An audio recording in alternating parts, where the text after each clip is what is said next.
Coming up on this edition of SportsLink Stories, Ball State men's volleyball is flying high. And Ball State women's basketball is dialing in for postseason play. This and more this month on SL Stories. Victory Honda of Muncie is proud to support the student athletes at Ball State and the students in SportsLink. For more info, visit victorymuncie.com.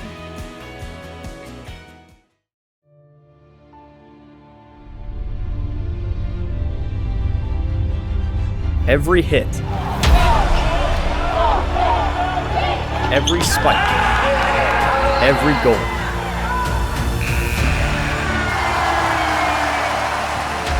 Every celebration, every story. From the creative storytellers in Ball State SportsLink, this is SportsLink Stories. Hey everybody, and welcome inside the SportsLink studios for this month's edition of SportsLink Stories presented by Victory Honda of Muncie. I'm Hudson French. And I'm Madison Surface. Charlie Maurer will be joining us later on today, but for now, the best stories in Ball State sports presented by the creative storytellers of Ball State SportsLink. Let's get started. Ball State men's volleyball has had an impressive start to its season, knocking off the #1 team in the country not once, but twice. New head coach Donan Cruz has those Cardinals chirping.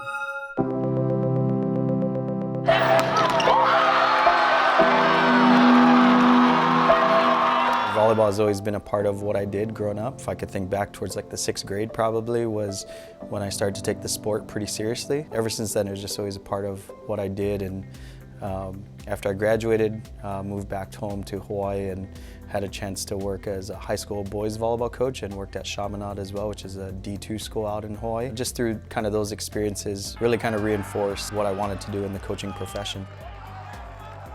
The role that I'm coming from, I had a good opportunity at what I would have thought a pretty young age as a head coach, starting off a new program.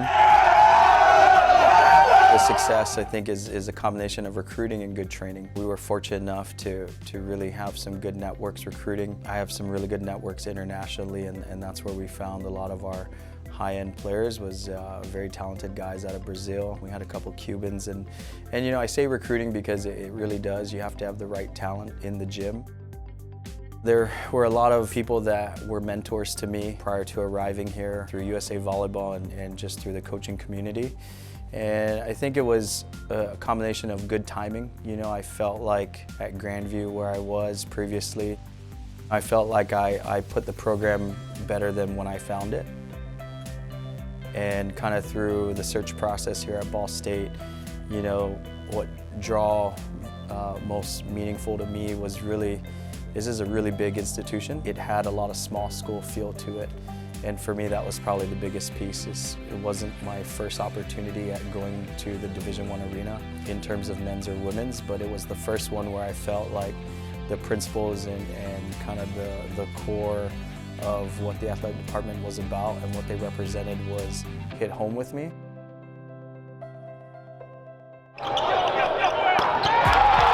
Coach Cruz has put in our head like losing is not an option. Our ability is much better than it's been obviously since I've been here, but our ability compared to the conference and the nation is pretty high right now. Coach Cruz was a really interesting guy when I first met him. He is just very talkative, he's very laid back. He's also a really good coach. Initially meeting him, you're like, oh, this guy's goofy, he's kind of cool. And then once you get to know him, you're like, oh, he's really disciplined, he's smart, he's nice, he like cares about his players.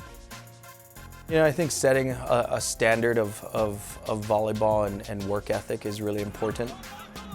One of the things when I had accepted this position is my goal is to try to do our best to put this program in position to win and compete for championships, and that's in a conference championship, that's in a national championship, and I think for us, a lot of that has to do with taking care of the everyday tasks and being consistent in that piece. We want to be playing our best volleyball in April. He's made that clear. He knows like the conference tournament is when we need to be playing our best. So if we have some bumps in the road here and there throughout this season, fine.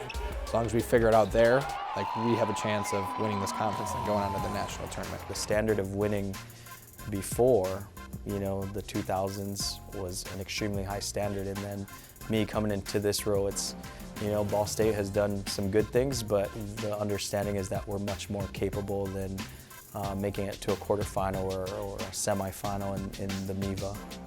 The goal is how do we get our team back to a championship level. I think he's just a guy that a lot of the guys enjoy playing for. Like we enjoy talking to him, we enjoy just normal conversations. He checks up on us. It's just like nice to have that reassurance behind us. Just the care we get kind of on and off the court makes it really easy to want to win for him. Ball State has not played host to the #1 team in the country out of conference since UC Irvine was in this building in 2014. Going into Hawaii, it was a little nerve-wracking. Obviously, they're the #1 team in the country. They won the national championship last year. They're a big name, big team.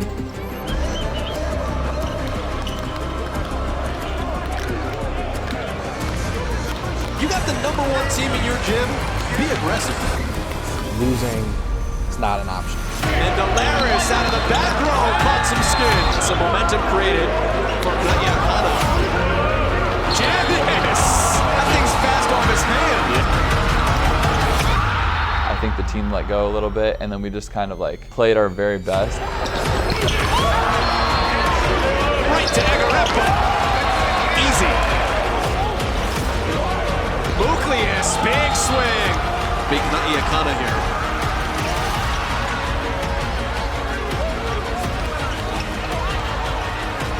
Then Delaris for the first set win. Ball State takes the opening set from the #1 team in the country. The roof is about to come off Worthen Arena. Having that energy and having that crowd on your side makes it really hard for any team to come to the gym and play well. I think we had close to 3,000 people, which is just awesome. And we took the first set, and I was like, wow, we have to do 2 more of these. And then we did it twice. Hudson, Agarepa, fire him up.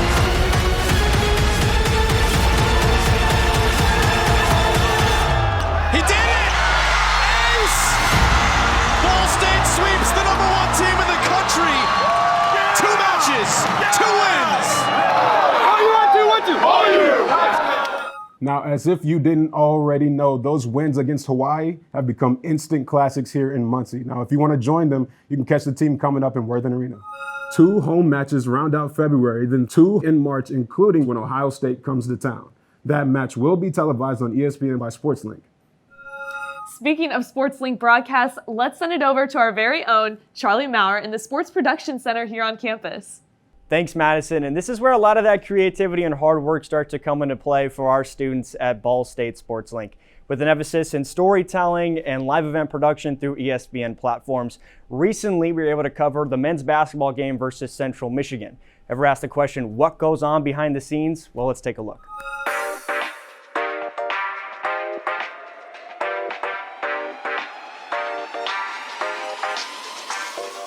In today's ESPN production, I am one of 2 replay operators. I typically look at anything from 1 to 6 cameras, and kind of my own first step is figuring out what happened in the play and figuring out what point needs to be the beginning for the viewers to be able to understand what happened. It can be a little overwhelming to see like so many cameras and have so many angles to pick from, but what's great about the system that we use is since we use a 2-channel system, I can be playing a replay on one channel and then be grabbing a second angle in the other channel while the first channel is playing. We can kind of feed off of each other and have multiple angles. My name is Charlie Hammock. I will be in the director's chair for today's broadcast, directing the cameras, listening for replay options, and pretty much just deciding what goes up on the program, what the audience gets to look at. I think the most important thing to remember is to stay calm. It can get really hectic and unexpected situations come up pretty often, but as long as everyone refrains from yelling and panicking and everyone keeps a cool head, then I think no matter what gets thrown at you, you can work through it.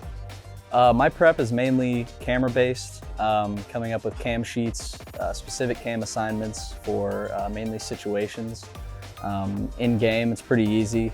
Cam 1's going to be covering the whole thing and everyone's going to be following for replay angles, but for different situations like timeouts, turnovers, going into halftime, getting those things organized is a lot of my prep. As long as the viewer can't tell, whatever's going on in the control room, then I'd say it's a job well done. Today, I'm graphics. So basically everything that graphics entails is pretty much all like the visuals you see on like the screen during the broadcast. I'm responsible for creating them. We have stuff like we have to be in charge of like pop-up stats you see during like when they're shooting free throws. You'll see like the stats pop up on the side. We're kind of responsible for just in the middle of the game keeping track of what players have what points, so we know exactly what stats to put in the graphics that we show on screen.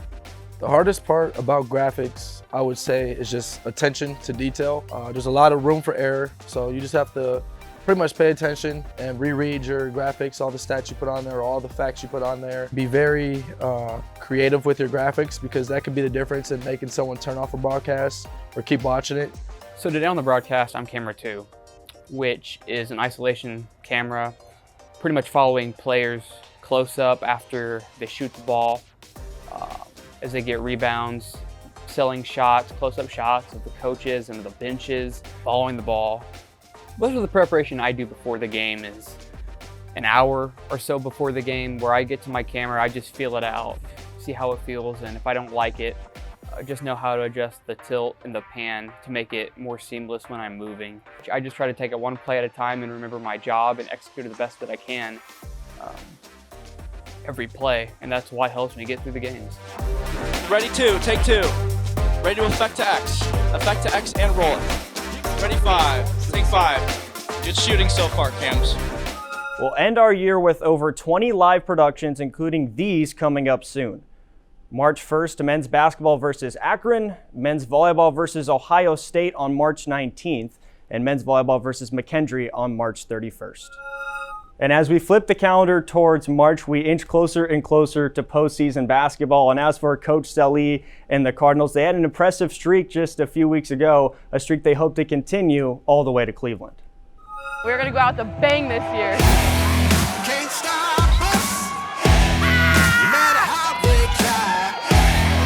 Can't stop us now, not you and I. Can't stop us, no matter what they do.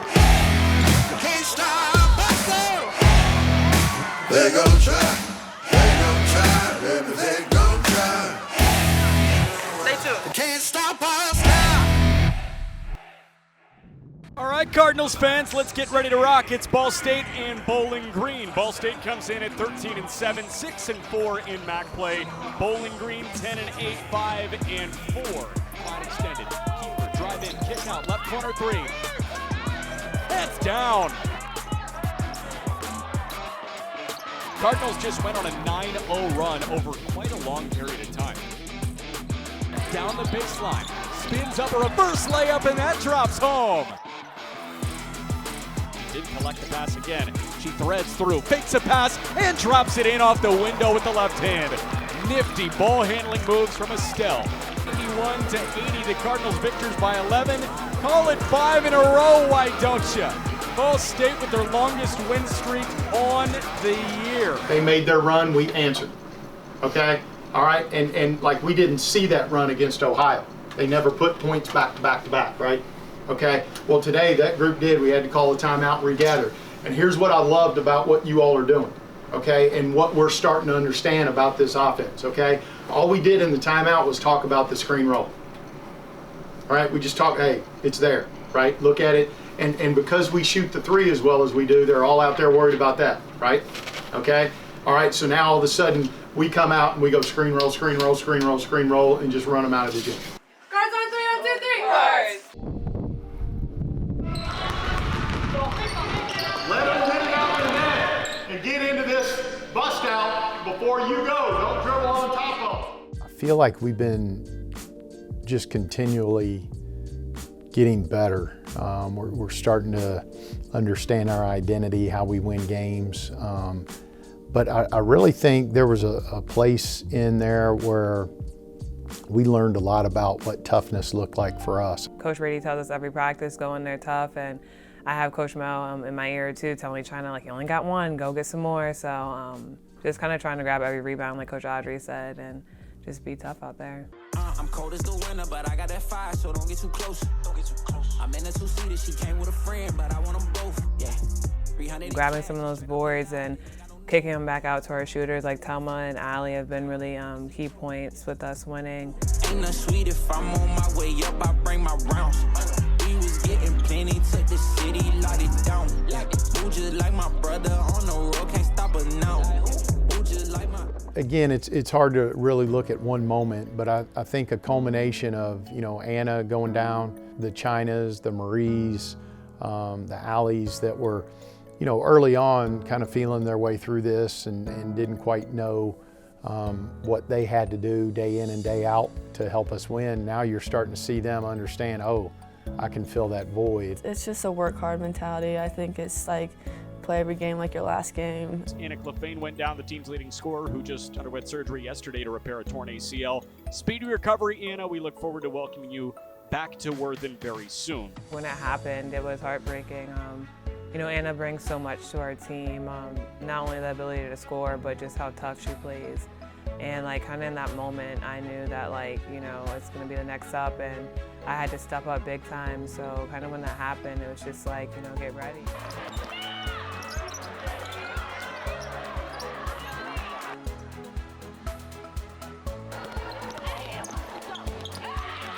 It's hard to see that, and just, I don't know, that kind of made me flip a little bit more and just like flip my mindset and just like, again, like you never know, and just playing with heart.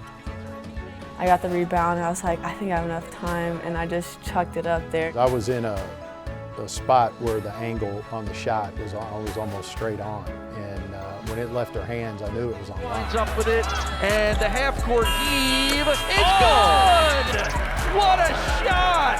Allie Becky completes her first half with an amazing three. And I kind of had a feeling, just because the way of it looking and and then when it went out, I was just like, I mean, I couldn't hold my excitement, and it was kind of a long shot, and I was pumped, and it was just like a close game, and we're going back to back, so the adrenaline and everything. She had just turned it over on the play that we were trying to end the half on.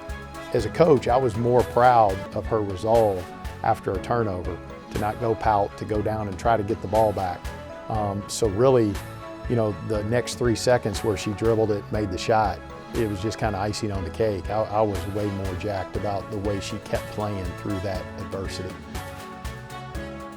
Just being able to see it like go viral and go like on ESPN and everything, and then people tweeting at it, like it was something probably I'll never forget. It's crazy, especially like me coming in here. I just didn't think I would be a huge impact on the team, just because, I mean, you're a freshman, and it's hard for freshmen to come in and try to be that player. She had to step up. She had to flourish with those guys being down. So I think you saw, from a sense of urgency, you saw her play her best. And that's always been who she's been. In those big moments, on those big stages, she's always shined. If we can rebound the ball, if we can get ourselves to the free throw line, keep other teams from there, and make some shots, I think this group feels like they've got every right to believe that they can cut down those nets. Every game is a dogfight. It's like, you know, you never know who's going to win. Even like it's based on record, you never know. You just have to go in there and fight, and the one who fights the hardest comes out with the win. Now to our crew, led by Peyton Manell and Balin Hyde, thank you for your terrific work covering Ball State women's basketball this year. And while there's a few more weeks left of winter, that's not stopping women's golf over at the Earl Yestinsmeyer Indoor Golf Facility.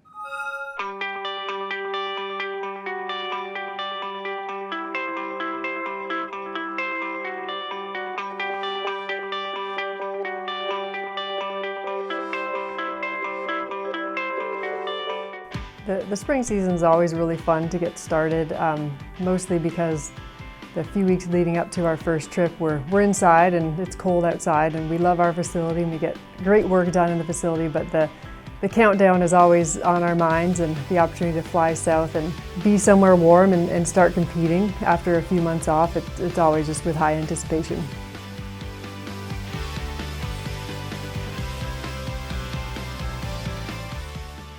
In the fall, we had some injuries and some people out, so to be able to see our team at full strength is going to be really exciting. I think a lot of people are going to be shocked at what we can do as a full strength team that they didn't get to see in the fall.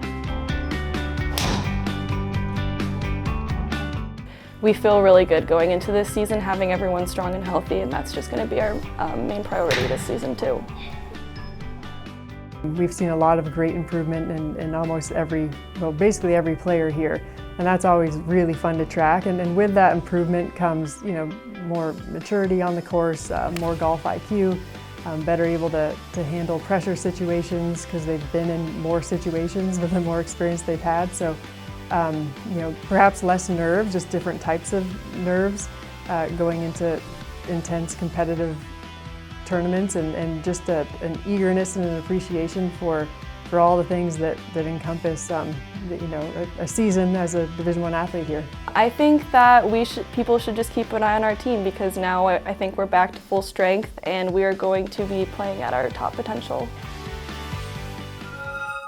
From one indoor practice facility to another, we head over to the Schumann Indoor Practice Facility where softball is already underway. How about playing your first 29 games on the road? That's the challenge head coach Lacey Scher and her young team face this season.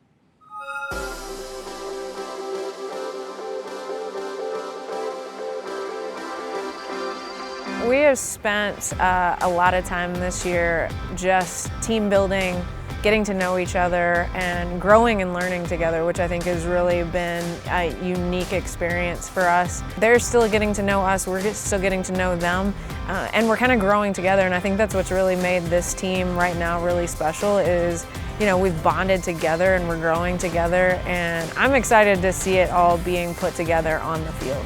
Yes, a lot of new faces, but even with those new faces, we do have a lot of experience, whether it's internationally, whether it's the travel ball world.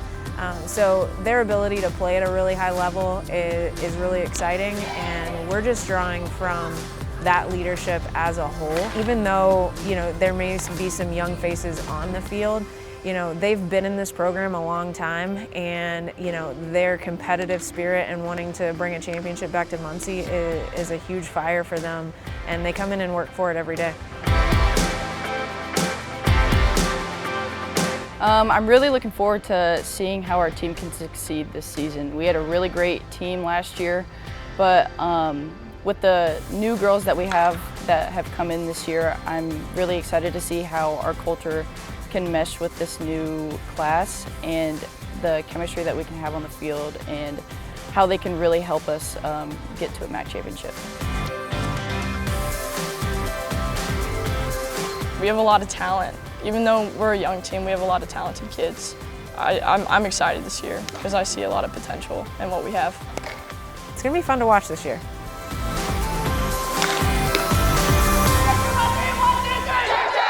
Now, if you followed Ball State football over the last few years, you definitely know the name Brandon Martin. And coming in April, our very first full-length documentary on a Ball State student athlete, co-produced by Martin himself and award-winning Faith Denig.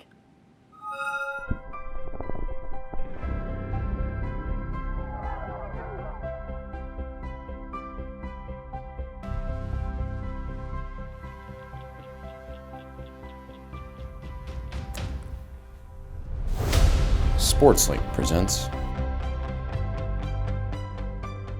We would share visions about, where we wanted to go with our lives and what we wanted to do. The first feature-length documentary on a Ball State student athlete. He was just telling me how he was proud of me and I was living out my dream. It sucks because I didn't get the opportunity to watch him live out his, so. A lot of people get caught up in trying to prove doubters wrong. I think that's silly because if you want to focus on anything, it should be proving your believers right. From the creative storytellers of Ball State Sports Link. No matter what happens, I think you always have to keep moving forward. Sometimes you just have to step up, and I think it's important to take it on the chin and keep moving forward no matter what happens. Love and Serve, a Sports Link film.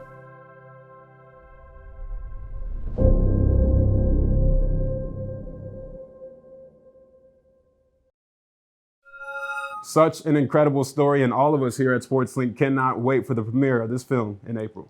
And with that, our show has come to an end. Wherever you may be watching, online, streaming, or on television, we thank you for spending the last 30 minutes with us in SL. Now, for all the best stories in Ball State sports and live broadcasts, follow at BSU SportsLink on Twitter, Facebook, and Instagram. We'll see you next month for more SportsLink stories presented by Victory Honda in Muncie.